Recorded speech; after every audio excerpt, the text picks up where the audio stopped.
সবুজের বিশ্ব জয় স্টার্ট। এক অবিস্মরণীয় ঘটনা, অভূতপূর্ব দৃশ্য।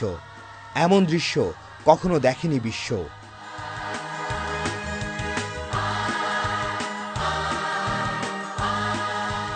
যে পতাকার জন্য মুক্তিযুদ্ধ, সেই লাল সবুজের পতাকার বিশ্ব রেকর্ড গড়তে দুহাত মাথার উপর তুলে আরও একবার বিশ্বের বুকে বাঙালি জাতিকে তুলে ধরতে বাংলাদেশ সেনাবাহিনীর সাথে দৃঢ় প্রত্যয়ে দাঁড়িয়ে সব বয়সীরা। সেই মাহেন্দ্র খনটির জন্য কয়েকদিনের অনুশীলনের পর সকাল থেকে প্যারেড গ্রাউন্ডের পতাকা তৈরির স্থানে একে একে আসতে থাকেন ইতিহাসের সাক্ষী হয়ে থাকা সেনাবাহিনীর সদস্য, ছাত্র, তরুণ সহ নানা শ্রেণী পেশার মানুষ। একই সাথে চ্যানেল আই, খুদে গানরাজ এবং সেরা কণ্ঠের শিল্পীদের দেশের গান পরিবেশন। আর নির্মাতা ও অভিনেতা আফজাল হোসেন এবং অপি করিমের উপস্থাপনায় প্রাণবন্ত হয়ে ওঠে অনুষ্ঠান। যার যার নির্দিষ্ট রং আছে, এখনই দেখে নিন, একবার প্র্যাকটিস করুন। বিশ্বময় চ্যানেল আই এই গৌরবের কথা প্রচার করছে, জানাচ্ছে। নির্দিষ্ট স্থানে নির্দিষ্ট ব্লকে একজন একজন করে দাঁড়িয়ে শুরুতেই তৈরি করেন লাল বৃত্ত। এরপর যারা প্রবেশ করেন তারা তৈরি করেন জাতীয় পতাকার সবুজ জমিন। নতুন বিজয় মনে হচ্ছে আমাদের কাছে, গর্বে বুকটা ভরে যাচ্ছে। অনেক খুশি আছি। একই সময় মঞ্চ থেকে ভেসে আসে কিভাবে জাতীয় পতাকা তৈরি করলে স্থান পাওয়া যাবে গিনেস বুক অব ওয়ার্ল্ড রেকর্ডে। হেলিকপ্টারের দিকে আপনারা দয়া করে তাকাবেন না, এবং বাতাস, প্রচন্ড বাতাস হবে, তারপরেও কিন্তু 5 মিনিট আপনাদের এই লাল সবুজ পতাকা মাথায় নিয়ে রাখতে হবে। 5 মিনিট কেন, সারা জীবন আমাদের মাথায় রাখবো, হৃদয়ে রাখবো।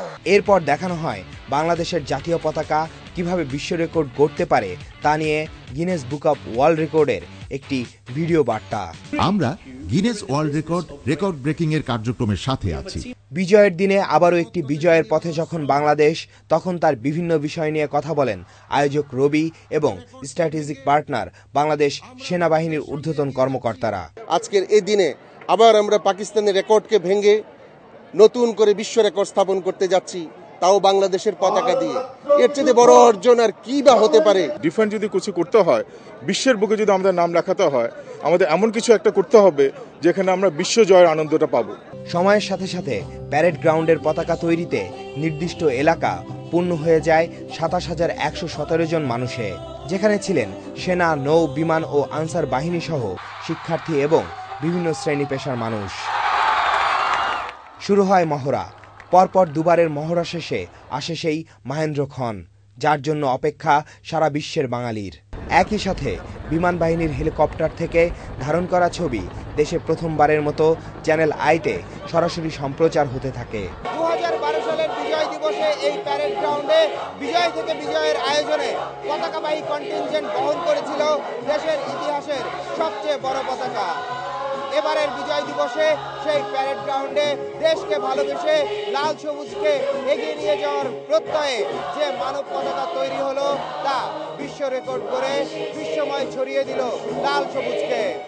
এরপর আইয়ুব বাচ্চু সহ দেশ বরেণ্য ব্যান্ড সঙ্গীত শিল্পীদের পরিবেশনার পর সুরের ধারার আয়োজনে গাওয়া হয় জাতীয় সঙ্গীত।